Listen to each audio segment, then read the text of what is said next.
इस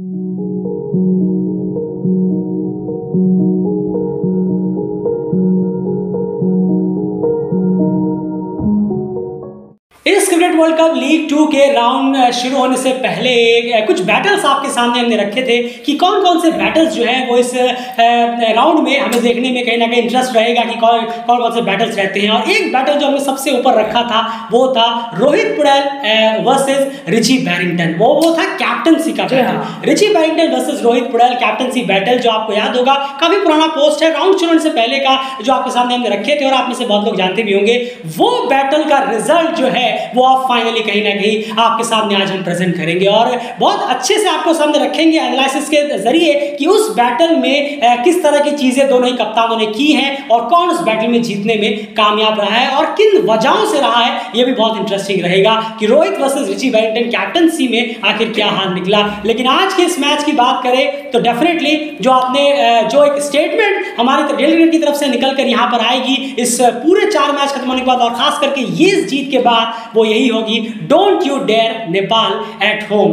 इस वक्त नेपाल की अगर आप बात करें तो बिल्कुल यही हाल है। इन चारों मैचेस में जिस तरह से उनका परफॉर्मेंस रहा है, चारों मैचेस उन्होंने जीते हैं, यही स्टेटमेंट एक ही निकल सकता है कि इस वक्त don't you dare Nepal at home. And यहाँ पर शुरुआत करते हैं। सबसे पहले यहाँ पर टॉस रोहित पुड़ैल ने जीता और पहले बॉलिंग का यहाँ पर फैसला लिया और स्कॉटलैंड से कहा कि आप आइए और यहाँ पर बैटिंग करिए। और स्कॉटलैंड जब बैटिंग करने के लिए आया तो फेस बाय फेस क्या हाल रहा जरूर बताइए। उसके बाद बहुत इंटरेस्टिंग एनालिसिस आपके सामने आज हम प्रेजेंट करेंगे, कुछ नंबर गेम्स भी हमारे सामने मौजूद है। बिल्कुल, और फेस बाय फेस की बात करें 1 से 10 ओवर में शुरुआत हुई पावर प्ले 1 की, तो यहाँ पर 60 रन स्कॉटलैंड ने जोड़े, रन बॉल यहाँ पर खेला स्कॉटलैंड और 1 विकेट का नुकसान स्कॉटलैंड को हुआ, लेकिन फिर भी अच्छी वापसी की शुरू के 10 ओवर की अगर हम बात करें। जी हाँ, उसके बाद पावर प्ले 2 यानी कि 11 से 40 ओवर के बीच में टीम ने 136 रन जोड़े और 8 विकेट यहाँ पर टीम ने गंवा दिए। यहाँ पर टीम का बुरा हाल हो गया है इस मिड फेस में, कहानी पूरी तरीके से पलट के रख दी नेपाल के बॉलर्स ने इस फेस में। और लास्ट फेस में 41-50 की बात करें तो पूरे 50 ओवर भी नहीं खेल पाई स्कॉटलैंड की टीम फिर से। जी हाँ, इस दौरे में कई बार हो चुका है, ये शायद तीसरी बार है शायद। जी हाँ, क्योंकि चौथी बार तो वो जीत ही गए थे मैच चेस करते हुए, तीसरी बार है जहाँ चेस भी पूरे ओवर नहीं खेल पाई है टीम और 212 रन पर टीम ऑल आउट हुई और आखिरी के फेस में सिर्फ 16 रन बनाए और 1 विकेट टीम ने यहाँ गंवा दिया। वहीं डॉट बॉल्स की बात करें, पहले 1 से 10 ओवर में 38 डॉट बॉल्स टीम ने खेले, 11 से 40 ओवर के बीच में 100 प्लस यानी कि 104 डॉट बॉल्स यहाँ पर टीम ने खेले हैं। वहीं पर 41-50 ओवर के बीच की अगर हम बात करें तो सिर्फ और सिर्फ 22 डॉट बॉल्स यहाँ खेले हैं, जबकि जो बाकी बचे बॉले हैं उसे भी आप इसमें एड ऑन कर दीजिए। बिल्कुल, ओडीआई क्रिकेट में मिड ओवर्स कितना ज्यादा मायने रखते हैं इसका जो अंदाजा है वो एक और एनालिसिस से आपको आज पता चलेगा जब हम नेपाल की बैटिंग की स्टार्ट करेंगे, उनका फेस बाय फेस बताएंगे और तब कंपेयर करेंगे स्कॉटलैंड के फेस बाय फेस से। एंड यहाँ पर अगर मैं बात करूं, आज वापस से काइल कर्जर, मुझे एक्सपेक्टेड था हमें कि सारी फुल फ्लेज टीम स्कॉटलैंड अपनी उतारेगा लास्ट में यहाँ पर, तो टीम आई मन से और यहाँ पर ओपनिंग करने के लिए आए काइल कर्जर की। मैं बात करूं, एक डिस्ट्रक्टिव ओपनिंग यहाँ पर शुरू में मिली काइल कर्जर, लगातार रन्स के और उसके बाद यहाँ पर अब इस वाले एनालिसिस में चाहूंगा कि हम बॉलिंग और बैटिंग को यहाँ पर मिक्सअप करें, नेपाल की बॉलिंग को और स्कॉटलैंड की बैटिंग को। यहाँ पर जिस तरह से हाल रहा, ओपनिंग बहुत बेहतरीन मिल गई थी या फर्स्ट स्पेल में, जैसे कि सोमपाल करन आजकल नई बॉल से रेयरली विकेट निकालते हैं, अगर निकालते भी तो एक ही विकेट तक सीमित रहता है या फिर निकाल ही नहीं पाते हैं, ये अक्सर हमें देखने को मिल रहा है। एक प्रॉब्लम टीम के साथ लगातार बनी हुई है जो डेलग्रेट ने ऑलरेडी पॉइंट आउट की हुई है। उसके बाद यहाँ पर एंट्री होती है संदीप लामिछाने की और वो जो पहला विकेट निकालते हैं उसके बाद के हालात जो है वो आपके सामने जरूर से एनालाइज के जरिए समझाएंगे। नहीं जरूर, बिल्कुल। और उसके बाद काइल कर्जर, जी हाँ, जो पहला विकेट गिरते हैं स्कॉटलैंड का जो गिरा वो काइल कर्जर के रूप में गिरा।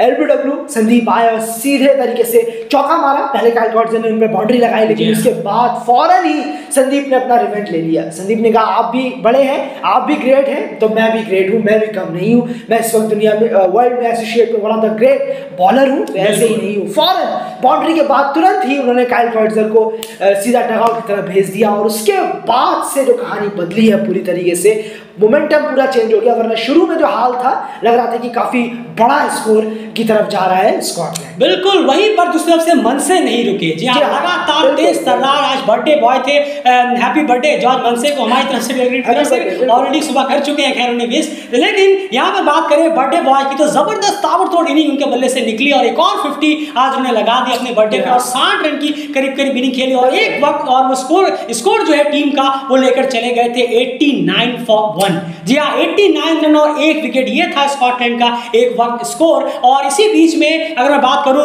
रोहित की, यहाँ पर तो उन्होंने ललित राजवंशी को लगाया, दीपेंद्र सिंह हैरी को लगाया। अब यहाँ पर फैक्टर एक चीज हो जाती है, आपने मनसे के सामने दीपेंद्र सिंह हैरी को लगाया, एक ऑफ स्पिनर को जरूर लगाया, लेकिन आपको अपनी लाइन और लेंथ भी बहुत मैटर करती है।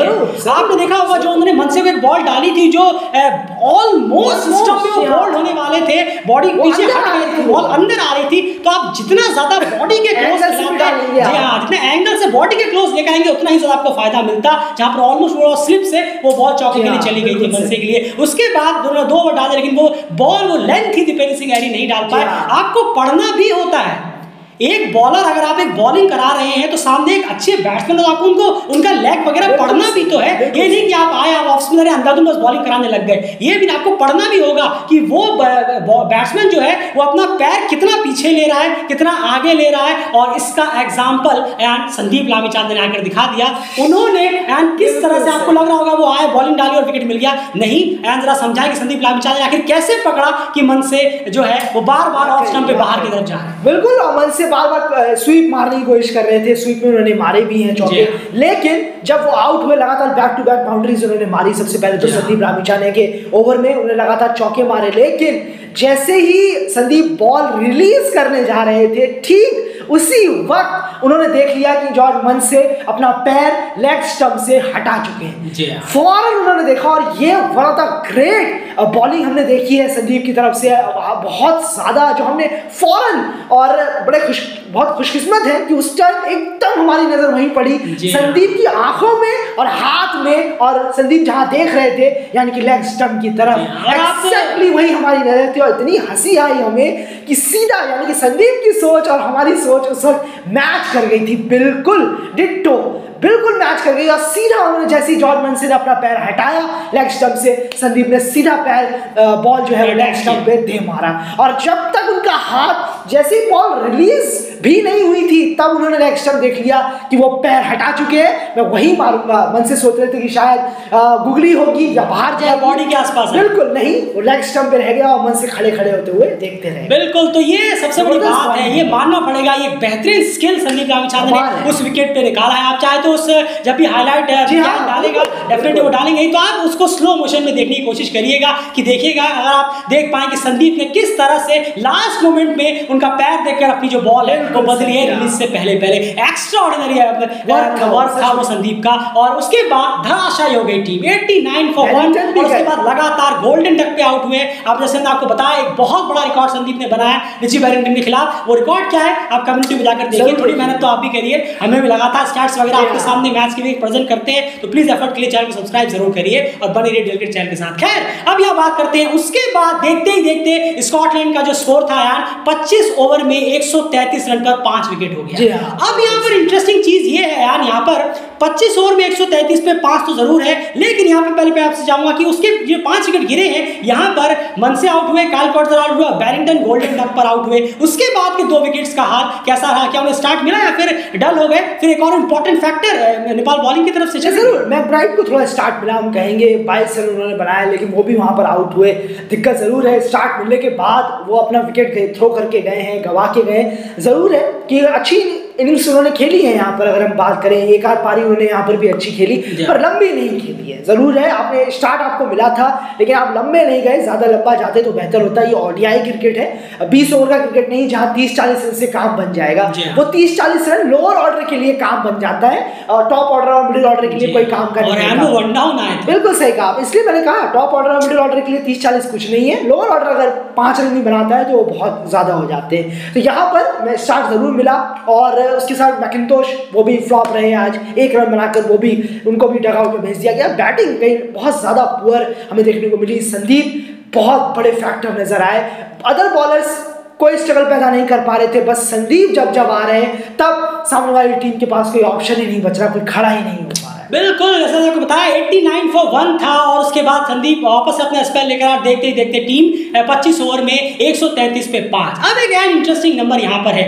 25 ओवर में 133 पे 5 था स्कॉटलैंड, जिनमें से 6 ओवर संदीप डाल चुके थे, यानी 6 ओवर में उन्होंने 33 करीब रन दिए थे और 4 विकेट उन्होंने निकाल लिए थे। उसके अलावा अगर आप देखेंगे तो पूरी टीम ने 19 ओवर डाले और 100 रन दे डाले थे और सिर्फ 1 विकेट निकाला था। आधे इनिंग की हम यहाँ बात करें तो आप देख सकते हैं कितनी ज्यादा डिपेंडेबिलिटी मिड ओवर्स में और ब्रेक थ्रूज लाने में संदीप लामिछाने के ऊपर आती है टीम का। संदीप अगर वहां ना हो तो डेफिनेटली टीम बहुत बार स्ट्रगल करती हुई नजर आती है, वो हमने केनिया दौरे में भी देखा और कई बार ऐसा हमें देखने को मिला है। उसके बाद यार एक यहाँ पर स्टडी पार्टनरशिप जरूर यहाँ पर मैथ्यू क्रॉस करने की कोशिश कर रहे थे, उसको फिर आगे जाकर बात करेंगे किसने तोड़ा। नहीं जरूर, बिल्कुल। और ब्रैंडन मैकमिलन के साथ ये पार्टनरशिप चल रही थी, अच्छी जा रही थी और इसी के यही पार्टनरशिप थी लास्ट, इसी के बलबूते टीम थोड़ी पहुंचने में कामयाब रही 212 तक और थोड़े एक आध रन जुड़ते चले गए नीचे से और लोअर ऑर्डर ने कोई साथ दिया नहीं, कहना होगा। अगर लोअर ऑर्डर स्कॉटलैंड का अपने रिकॉर्ड्स की तरह चल जाता है, जैसा उनका रिकॉर्ड बताता है लोअर ऑर्डर का कि बेहतरीन उन्होंने रन जोड़े हैं लोअर ऑर्डर ने, लेकिन आज ऐसा होता हुआ नहीं दिखा। आज नेपाल के जो बॉलर्स हैं उन्होंने जल्दी पैकअप किया लोअर ऑर्डर का। लास्ट जोड़ी थी मैथ्यू क्रॉस और ब्रैंडन मैकमिलन की, जो थोड़ा बहुत पार्टनरशिप खींची और उसके अलावा कोई भी नहीं, अगर हम नीचे बात करें। बिल्कुल, तो यहाँ पर दूसरा टर्निंग पॉइंट आया इस मैच में। पहला टर्निंग पॉइंट था जब डबल विकेट लगातार निकाले संदीप लामिछाने ने मनसे और रिची वेलिंगटन को आउट कर। उसके बाद सेकंड पॉइंट आया जब दीपेंद्र सिंह एरी ने मैथ्यू क्रॉस को, मेरे ख्याल से मैथ्यू क्रॉस को रन आउट किया और वो रन आउट जो है उस पार्टनरशिप को ब्रेक करने में कामयाब रहा, वरना वो स्कोर जो है एक जबरदस्त स्कोर की तरफ जा रहा था, 260 270 भी पहुंच सकता था। वो एक रन आउट, वो सेकंड टर्निंग पॉइंट था। उसके बाद बचा कुचा काम जो है लोअर ऑर्डर के निपटाने का आप कह सकते हैं वो करण केसी ने बखूबी निभाया। एंड लोअर ऑर्डर में आपको किससे ज्यादा और उम्मीद थी कि कम से कम 30 प्लस की इनिंग एक आनी चाहिए थी लोअर ऑर्डर में उन बैट्समैन? जरूर माइकल लीस, आप माइकल लीस से ये उम्मीद कर सकते हैं, बहुत कैलिबर वाले प्लेयर हैं वो और दिखा भी चुके हैं, वो शतक मारा था उन्होंने यहाँ पर, तो दिक्कत नहीं होनी चाहिए थी। जब आप एक शतक यहाँ पर लगा चुके हैं, आप ये इस ग्राउंड को डायमीटर को जान चुके हैं, फिर यहाँ पर आकर इतनी ज्यादा पुअर 0 पे आउट हो जाना थोड़ा सा अजीब है। अगर आपसे आप एक्सपीरियंस है, कंट्रीब्यूशन मिलना चाहिए था आपसे यार, बहुत इंपॉर्टेंट मैच था, लास्ट मैच था, फिनिश करने वाले हैं आप आज, तो उम्मीद थी कि आप आज जरूर स्कॉटलैंड के लिए खड़े होते और पूरे ओवर्स तो कम से कम खेलने में यहाँ मदद करते, लेकिन आज माइकल लीस वो भी नहीं कर पाए। बिल्कुल सही है, आपने सही कहा, कम से कम पूरे ओवर अगर आप खेलने की कोशिश करते वहां पर तो ज्यादा बेहतर होता है। ये थोड़ी सी एम्बैरेसमेंट जरूर है, आपने ऑलरेडी इस ग्राउंड में सेंचुरी लगाई है, उसके बाद इस तरीके की इनिंग सिर्फ 2 बॉलों में पैक हो जाना ये डेफिनेटली किसी तरह जस्टिफाई नहीं करता। ये हाल था स्कॉटलैंड की बैटिंग का और नेपाल की बॉलिंग का। और उसके बाद सेकंड स्पेल संदीप का रहा जो ठीक ठाक रहा, बहुत इकोनॉमिकल गया और उन्होंने सबसे बड़े इंपॉर्टेंट फैक्टर रहे, वरना 89 for 1 था स्कॉटलैंड, एक रैपिड स्कोर की तरफ वो बढ़ रहा था। वापस से हमें ये कहना होगा कि आप बैकबोन कह लें, हार्ट कह लें, किडनी कह लें, कुछ भी कह लें, नेपाल क्रिकेट की जो बॉलिंग अटैक है उसका सब कुछ अगर किसी के इर्द गिर्द घूमता है तो संदीप लामिछाने हैं। और खास करके तब और अब और ज्यादा क्योंकि सोमपाल और करण को नई बॉल से अब जो है फाइनली अब काफी बार हो गया है कि उनको विकेट अब वहां पर मिल नहीं रहे और करण को पुरानी बॉल से कहीं ना कहीं विकेट्स मिल रहे हैं, लेकिन नई बॉल से वो विकेट्स नहीं मिल पा रहे हैं। और सोमपाल भी कभी कभी विकेट गिरता भी है पावर प्ले में तो वो अमूमन सोमपाल ही गिरा रहे हैं। नहीं जरूर, और ये स्ट्रगल करना, ये स्ट्रगल जारी है लगातार और अब बहुत बड़ी एक कंसर्न ये है कि अब हो गया नेपाल खत्म हो गया, अब बाहर की बारी है, अब जाना है बाहर, अब बहुत सारा दिक्कत आनी शुरू होगी, बात जरूर करेंगे खैर उन सब के बारे में। लेकिन आज जिस तरीके से बॉलिंग रही है जरूर स्ट्रगल जरूर किया है, फिर से ये चीज़ सामने जरूर आई है सोमपाल करण ने कि नई बॉल से शुरुआत ज़रूरत है शायद कि एक बहुत बॉलर को तलाशने की बहुत जल्द से जल्द ज़रूरत है। ज़्यादा हम बोलेंगे नहीं, कई बार बोल चुके हैं, बार बार एक चीज़ को रिपीट करके फ़ायदा नहीं है। लगता नहीं है कि आने वाले टाइम में नई बॉल से विकेट मिलेंगे इस जोड़ी को। प्लीज़ इस पर ध्यान देने की बहुत ज़्यादा ज़रूरत है, समझने की ज़रूरत है। या तो बॉल शेयर मत करिए, आप पुरानी बॉल शेयर करिए तो बेहतर होगा। बिल्कुल, तो यहाँ पर डेफिनेटली वर्क, जिसने पहले ही कहा कि वर्क करने की जरूरत है, इस चीज़ को आप लगातार नजरअंदाज नहीं कर सकते। ये एक बहुत बड़ी कमजोर कड़ी नेपाल क्रिकेट में जुड़ी हुई है कि थर्ड पेसर और सेकंड स्पिनर और बहुत ज्यादा एक ही प्लेयर पे डिपेंड रहना। वो जब तक विकेट नहीं लेते ऐसा लगता है कि सब कुछ खत्म हो गया मैच में, वो आते हैं तो ऐसा लगता है कि सब कुछ मैच में वापस आ गया। तो ये ज्यादा डिपेंडेंसी डिपेंडेंसी होती है, ये कहीं ना कहीं जी हाँ, ये कहीं ना कहीं ठीक भी नहीं है। उसके बाद अब यहाँ चेस की तरफ चले, 4 मैच नेपाल ने यहाँ जीते हैं इस मैच को मिलाकर, लेकिन डेफिनेटली यहाँ कहना होगा ये one of the best chase माना जाना चाहिए। बिल्कुल सही। चारों मैचेस हुए हैं, चारों मैच आपने चेस किया है, सब एक से बढ़कर एक, ऐसा नहीं किसी से हम चीज है कि वो पारी खराब थी, वो चेस खराब था, बिल्कुल नहीं, सबकी अपनी अपनी एक अलग अलग जगह है। लेकिन ये जो इनिंग रही है ये काबिले तारीफ रही है, और ये कहीं ना कहीं रिची बैरिंगटन वर्सेस अगर मैं बात करूं रोहित पुड़ेल एज अ कैप्टन, तो बाय फार रोहित पुड़ेल यहाँ पर रिची बैरिंगटन को मात देते हुए नजर आए हैं। कैप्टनसी स्किल्स में कहीं ना कहीं रिची बैरिंगटन कहीं कहीं पर भारी जरूर पड़े, लेकिन वो कैप्टन ही नहीं जो वो लीड फ्रॉम द फ्रंट करते हुए नजर नहीं आए। और विराट एरास्मस जब एज अ कैप्टन इस दौरे में ऑफ गए तो रिजल्ट आपके सामने है कि आखिर टीम का हुआ क्या। सिर्फ मेरे ख्याल से 2 ही 40+ उनके बल्ले से निकले जो उनके स्टैंडर्ड के हिसाब से बहुत ही ज्यादा लोअर परफॉर्मेंस था। वही हाल रिची बैरिंगटन का रहा, पूरी तरह से फ्लॉप रहे हैं वो, और रिसेंटली लगातार फ्लॉप रहे थे, लेकिन रोहित पुड़ेल आज कमाल कर यहाँ पर गए हैं और एक और बार उन्होंने कमाल किया था। अब हम पहले फेस टू फेस की बात करते हैं, फिर करेंगे कंपैरिजन एनालिसिस जो हम बात कर रहे थे आपको शुरू में। बिल्कुल, पहले फेस की बात करें 1 से 10 ओवर में तो नेपाल ने 34 रन बनाए और 2 विकेट यहाँ पर नेपाल की टीम ने गवा दी है। जी हाँ, बहुत ज्यादा नुकसान हुआ, रन्स भी स्टार्ट बिल्कुल नहीं मिला, 3.4 का रन रेट और 2 विकेट भी ऊपर से गिर गए यहाँ पर। उसके बाद 11 से 40 ओवर में 153 रन टीम ने बनाए, जबरदस्त यहाँ रन जरूर बनाए, कहना होगा 150 रन। विकेट्स गिर गए, 6 विकेटें यहाँ पर गिरे हैं, लेकिन उसके बावजूद टीम ने 150 रन क्रॉस कर लिया, वाकई शानदार है। चेस कर रहे थे और एक तरफ विकेट गिर रहे थे, वाकई बहुत बहुत बेहतरीन है। 153 रन और 6 विकेट चेस करते हुए, साथ ही साथ लास्ट में कुछ बचा नहीं, जी हाँ ज्यादा 26 रन टीम ने लास्ट में जोड़े और कोई भी नुकसान नहीं हुआ। देखने लगता तो है कोई भी नुकसान नहीं हुआ, लेकिन वो मैच ऐसा था, सिर्फ 2 विकेट बचे हुए थे, तो बहुत बहुत बड़ी बात है उस 2 विकेट को बचा के रखा। जरूर बात करेंगे आगे उन बैट्समैन की। बिल्कुल, अब यहाँ डॉट बॉल्स की भी अगर आप बात कर लें तो उनके बारे में डिस्कशन हो जाए। जरूर, 43 डॉट बॉल्स 1 से 10 ओवर के बीच में यहाँ पर खेली नेपाल के बैट्समैन ने। उसके बाद 11 से 40 ओवर में पावर प्ले 2 में 97 डॉट बॉल्स, बहुत बहुत कम, वो बहुत ही अच्छा है। रन ज्यादा है, बॉल्स काफी, डॉट बॉल्स काफी कम है। और साथ ही साथ लास्ट फेज की बात करें तो 11, सिर्फ 11 डॉट बॉल्स यहाँ टीम ने खेली और आसानी के साथ, माफ कीजिएगा आसानी के साथ नहीं, काफी जद्दोजहद भरी जीत यहाँ 2 विकेट से नेपाल ने जीती। बिल्कुल, क्योंकि लास्ट में ऐसा लगता है कि काफी बॉलें बची थी आसानी के साथ, लेकिन बहुत मेहनत लगी है, बात आगे जरूर करेंगे। अब आते हैं एक फैक्ट एनालिसिस पे। अब आपको आपका सामने प्रेजेंट करते हैं, मिड ओवर्स में स्कॉटलैंड ने 136 रन बनाए थे और 8 विकेट गंवाए थे। वहीं अगर आप कंपेयर करेंगे नेपाल की तो 153 रन उन्होंने बनाए और 6 विकेट गंवाए। 2 विकेट उन्होंने अपने बचाए भी, जो कि एक ऑलरेडी पावर में ज्यादा खर्च कर चुके थे, लेकिन रन्स के मामले में 18 रन वो स्कॉटलैंड से आगे चल रहे थे। यानी 40 ओवर का खेल खत्म होने तक अगर आप देखेंगे तो यहाँ पर डेफिनेटली नेपाल ने अपना स्कोर जो है वो चेक जरूर रखा था, बस विकेट्स जो है उनके हाथ से वो निकलते जा रहे थे। मिड फेस में नेपाल ने स्कॉटलैंड से ज्यादा रन बनाए। चलिए अब यहाँ डॉट बॉल्स की एनालिसिस आपके सामने रखते हैं। 164 डॉट बॉल्स स्कॉटलैंड ने खेली है और नेपाल ने 151 डॉट बॉल्स खेली है, 13 डॉट बॉल्स कम है। अब इसको और तोड़ने की कोशिश करते हैं। आप समझिए किस तरह से इस मैच का रुख जो है मोड़ा है नीचे आकर। जिन बैट्समैन उनकी बात जरूर होगी, मिड फेस में स्कॉटलैंड ने 104 डॉट बॉल्स खेली थी और नेपाल ने 97 डॉट बॉल्स खेली है। स्कॉटलैंड ने लास्ट के फेस में 22 डॉट बॉल्स खेली और नेपाल ने सिर्फ 11 डॉट बॉल्स। या और फर्स्ट फेस में अगर आप देखेंगे तो नेपाल ने ज्यादा डॉट बॉल्स खेली। यानी जैसे जैसे वक्त बीतता चला गया नेपाल ने डॉट बॉल्स का जो रेशियो है वो कम करते चले गए और धीरे धीरे जो है वो मैच के क्लोज पहुंचते चले गए। इसका एक बहुत बड़ा कारण जो है वो नीचे के बैट्समैन या फिर हम कहें मिडिल ऑर्डर के बैट्समैन और फिर रोहित और करण पे जरूर जाएगा। कैसे उन्होंने इनिंग बिल्डअप की वो बात जरूर होगी, लेकिन यार सबसे पहले यहां अगर बात करें टॉप ऑर्डर को पावर प्ले के अंदर निकालना, ये डेफिनेटली बहुत ज्यादा कारगर हुआ है स्कॉटलैंड के लिए। 2 कुशल आसिफ दोनों को ही उन्होंने पवेलियन भेज दिया। अगर हम पहले पावर की बात करें और जैसे हमें उम्मीद थी कि पूरा का पूरा मिडिल ऑर्डर जो है उसके प्रेशर में आ जाएगा, और ये दूसरी बार हुआ है कि टॉप ऑर्डर दोनों विकेट चले गए हो ओपनर और उसके बाद मिडिल ऑर्डर प्रेशर में आया हो, और दोनों बार स्कॉटलैंड के खिलाफ ही हुआ है। जरूर, और ये बेहतरीन काम किया था स्कॉटलैंड ने कि यहाँ जल्दी से चलता किया कुशल गुरतेल और आसिफ शेख को, और उसके बाद ज्ञानेंद्र मल्ला फौरन 10.3 ओवर में ज्ञानेंद्र बल्ला आउट हुए। जैसे ही पावर प्ले 1 गया, पावर प्ले 2 लगा, वहीं पर वो फॉरन आउट हो गए, अपना विकेट वो देके चले गए। उसके बाद ये कुशल पुर्तल तो 1 रन बनाकर आउट हुए। स्टार्ट थोड़ा सा मिलने की जरूरत है उनकी तरफ से कि कम से कम 15, 20, 25 रनों का एक स्टार्ट मिल जाए तो बेहतर होगा। एक शतक के बाद बैठ ही गए हैं। जी हाँ बिल्कुल, तो ये एवरेज भी गिरा देता है और टीम का एक रिदम चल रहा होता है ऊपर से कि वो भी गिर जाता है कहीं ना कहीं। थोड़ा सा स्टार्ट मिल जाए, 15-20 रन का मिल जाए, 25 रन का मिल जाए, लेकिन मिले तो जरूर। 1 रन 0 रन, 1 रन 0 रन, ये तो खैर कोई बहाना नहीं हुआ।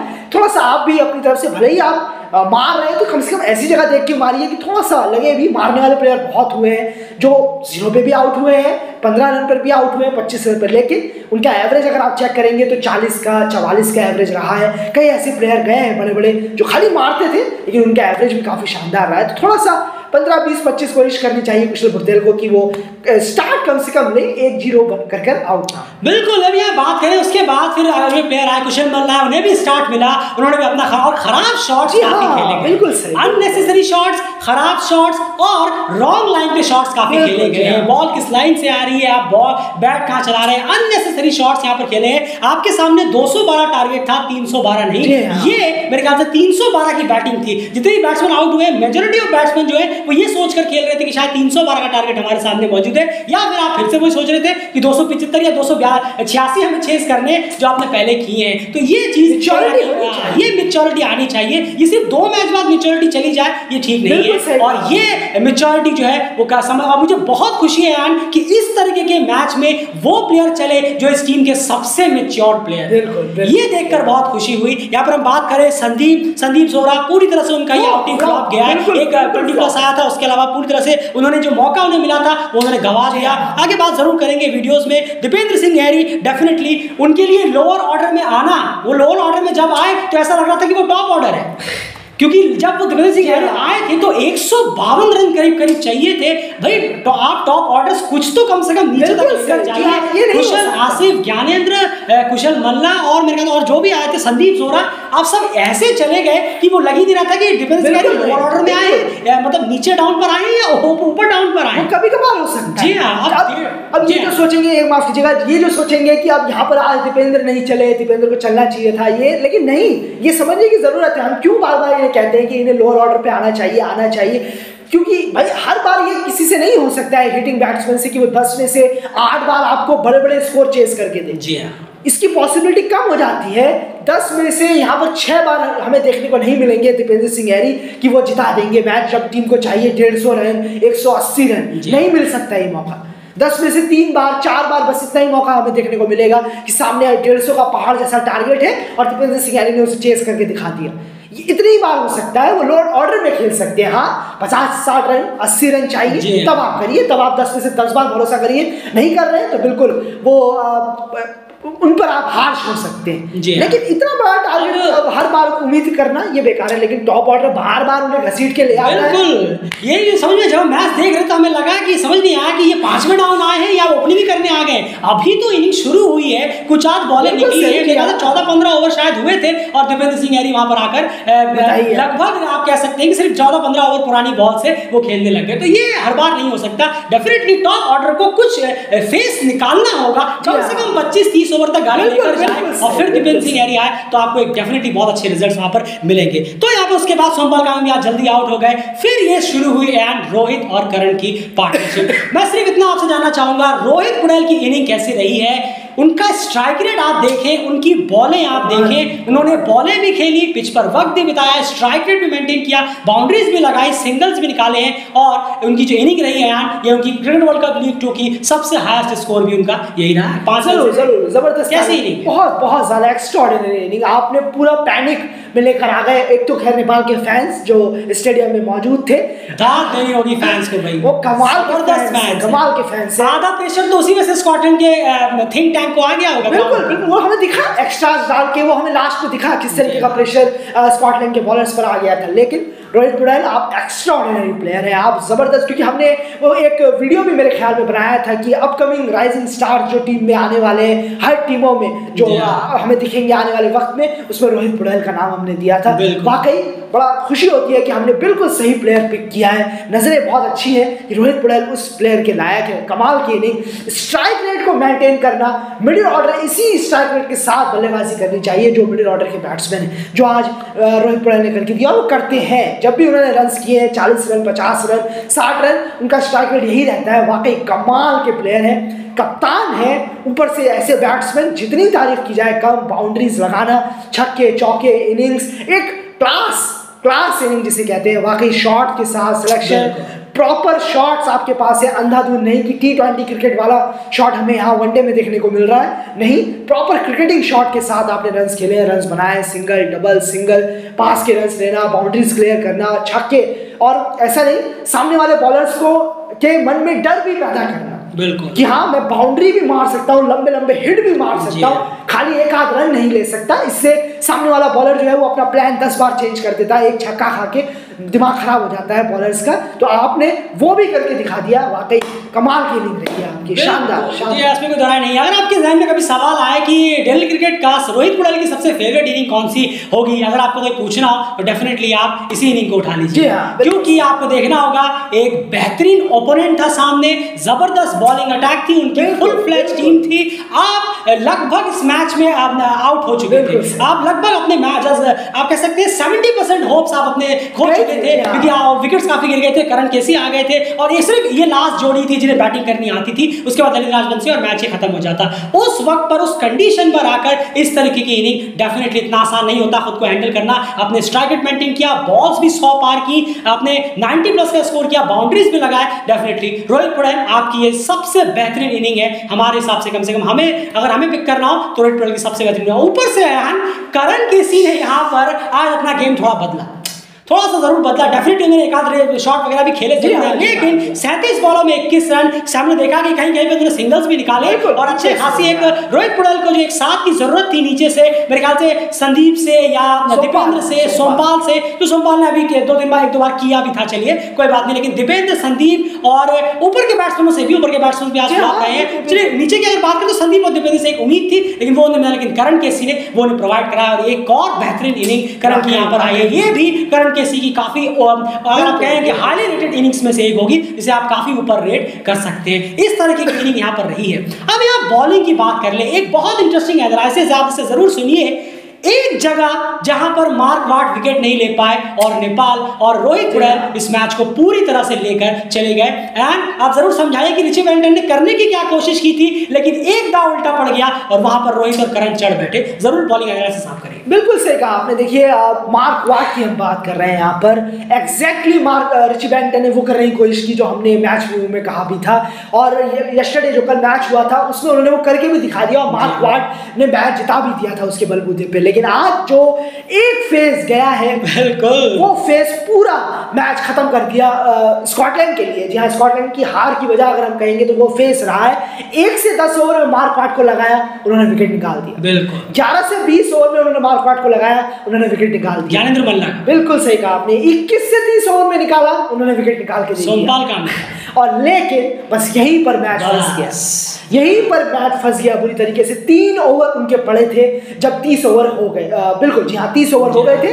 3 ओवर उनके थे 31 से 40 और 41 से 50 जब ये टीम चली, शुरू हुआ, लेकिन मार्क वाट से विकेट नहीं निकाला गया। बस यही सबसे बड़ा प्लस पॉइंट रहा है, और उसका आपको पूरे का पूरा क्रेडिट जो है वो मार्क वाट से आप नहीं छीन सकते क्योंकि अच्छी बॉलिंग नहीं कराई। इसका आपको क्रेडिट रोहित पुड़ैल को देना पड़ेगा कि उन्होंने बहुत ही बेहतरीन तरीके से टैकल किया यहाँ पर मार्क वाट को, और करण को भी। करण ने भी एक आध बॉलें 2-3 बॉल खेली, लेकिन रोहित पुड़ैल ने बहुत बेहतरीन तरीके से संभाला। इसका आपको क्रेडिट डेफिनेटली रोहित को देना होगा। आप देखिए उन्होंने तीनों फेस से विकेट निकाले। पहले फेस में आए कुशल को उन्होंने आउट कर दिया, दूसरे फेस में ज्ञानेंद्र मल्ला स्टार्ट मिल गया था, थोड़ा थोड़ा खतरनाक लग रहे थे, ले गए उन्हें। तीसरे फेज में सोमपाल कामी जो लगातार लो ऑर्डर में रोहित की हेल्प कर रहे थे, नीचे अगर हेल्प कर रहे थे काफी बैट्समैनों की, उन्हें भी उन्होंने निकाल फेंका। चौथा फेज में जब उन्हें लगाया गया तब रोहित ने उनको विकेट लेने ले दिया और नेपाल ने वहां विकेट दिया नहीं और मार्कवाड का वो फेज जो रहा विकेट लेस गया। और वहां अगर आप सोचिए रोहित और करण को एक विकेट मार्कवाड ले जाते, ये मैच तो मेरे ख्याल से 30-40 रन से स्कॉटलैंड जीत जाता। ये फेज था जहां पर मार्कवाड और स्कॉटलैंड मात खा गया और बाकी बॉलरों से भी बीच में कुछ सपोर्ट मिला। उन बॉलरों को रोहित ने जबरदस्त तरीके से टेक ऑन किया। जरूर, और कहना होगा कि माइकल लीस और क्रिस ग्रीव्स से इतना सपोर्ट नहीं मिला। स्पिनर्स हैं, थोड़ा सा इकोनॉमिकल जाने की जरूरत थी। ये छोटा टारगेट है, ये छोटा टारगेट था, तो यहाँ पर इकोनॉमिकल भी अगर जाते तो बहुत बेहतर होता। लेकिन इन दोनों से इतने रन लीक हो गए कि कुछ बचा ही नहीं किसी के लिए भी और अदर बॉलर्स के लिए प्रेशर बनाने के लिए। और मार्कवाड से जितना हो सका उन्होंने एक्स्ट्राऑर्डिनरी काम किया, लेकिन और किसी से कोई यहाँ पर काम हुआ नहीं। माइकल लीस और क्रिस ग्रीव्स जो कि स्पिनर है और इफेक्टिव नजर आ रहे थे। अगर आप देखेंगे यहाँ पर चेज डिफेंड करते हुए, माफ कीजिएगा, डिफेंड करते हुए स्पिनर्स थोड़े से इफेक्टिव रहे हैं अगर हम बात करें, लेकिन पहले बॉलिंग कराते हुए भी रहे। पिच बड़ी शानदार है, पेसर और स्पिनर दोनों के लिए खुल जाती है ये पिच, लेकिन स्पिनर्स को यहाँ पर और इकोनॉमिकल होना चाहिए था। स्पिनर्स ने इतने रन दे दिए और साथ साथ में एक्स्ट्रास भी बहुत दिए। बिल्कुल, स्कॉटलैंड के बॉलर्स ने तकरीबन 14 वाइकेट डाली है, बहुत ज्यादा, और 2 नो बॉल भी डाली है। बहुत खराब बॉलिंग यहाँ पर, और नो बॉल में जो फ्रीड मिला उसमें शायद छक्के भी गए। जी हाँ, बिल्कुल, छक्का भी मारा गया है। तो बहुत पुअर बॉलिंग हुई है आज। अगर हम बॉलिंग यूनिट की बात करें, इकोनॉमिकल गए नहीं, साथ साथ में आपने एक्स्ट्रास भी डलवा दिए। सिर्फ एक प्लेयर पे आप निर्भर रहे, मार्कवाड पे बस, और किसी पे नहीं। तो यही हाल होना था आपका। और जबरदस्त, और साथ ही साथ जबरदस्त बैटिंग हुई है सामने से रोहित और करण की, जिन्होंने विकेट्स का कोई ऑप्शन ही नहीं रखा, बाउंड्रीज लगाते गए और बॉलर्स पर स्कॉटलैंड के प्रेशर बनाते चले। जी हाँ, कभी कभी होता है ऐसा कि आप कितना भी अच्छा कर लें लेकिन सामने वाले ओपोनेंट आपसे बेहतर होती है, और रोहित पुड़ेल वही साबित हुए आज मार्कवाड के सामने, जब मार्कवाड अपना आखिरी स्पेल लेकर आए थे। अब आप देखिए, आने बिल्कुल सही पॉइंट आउट किया है, स्पिनर्स कितने ज्यादा खराब गए हैं यहाँ पर स्कॉटलैंड के लिए। मैं अगर बात करूं, ग्रीव्स और माइकल लीक्स ने मिलाकर 15 ओवर डाले हैं और 102 रन दे डाले और विकेट निकाले हैं सिर्फ मेरे ख्याल से 3। बस यही मामला है, 102 रन आप दे रहे हैं, 2 बॉलर 15 ओवर में, जब आपको सिर्फ 212 डिफेंड करने के लिए कहानी यही बता करके दिए। मानना होगा भाई संदीप और मार्कवाड को 2 एक्स्ट्राऑर्डिनरी स्पिनर्स हैं एसोसिएट की तरफ से, और दोनों ने ही इस साल अभी तक 13 विकेट मेरे ख्याल से निकाल लिए ओडीआईस में। तो जबरदस्त परफॉर्मेंस है। संदीप के पास तो अभी और भी मौके हैं, लेकिन मार्कवाड का फिलहाल अभी क्रिकेट वर्ल्ड कप लीग 2 का सफर यहीं पर खत्म होता है। तो 4 में से 4 जीतने वाली as a host cricket world cup league 2 में अगर इकलौती कोई टीम है तो वो है नेपाल। कांग्रेचुलेशंस, बहुत बड़ा रिकॉर्ड आपने बनाया है, और शायद डेली क्रिकेट ने ही ये रिकॉर्ड सबके सामने रखा था, ब्रेक किया था कि ये रिकॉर्ड नेपाल बनाने वाला है, और हमने ट्विटर पे भी ये डाला था और आपके सामने में शेयर किया था कि ये रिकॉर्ड बनाने वाला है, और फाइनली ये रिकॉर्ड अब बन चुका है। वीडियो को लाइक करिए, चैनल को सब्सक्राइब करिए, ऐसे पसंद आए तो बन रहे डेली चैनल के साथ आप हमें रेगुलर सपोर्ट करते रहिए। और इसी के साथ ये सारे मैचेस की एनालिसिस यहाँ कंप्लीट होती है। कल काफी सारी इंटरेस्टिंग इस राउंड सर्कल वीडियोस लेकर आएंगे, उसी के साथ इस राउंड को हम कंक्लूड करेंगे। फिलहाल इस वीडियो में इतना ही। बने रहिए, अपनी राय कमेंट बॉक्स में जरूर वीडियो को शेयर करिए, और एनालिसिस की बारीकियां जिस तरह से हम समझाते हैं, शायद आपको कहीं समझने का मौका मिले, तो एफर्ट के लिए वीडियो को लाइक जरूर करिए। बाय।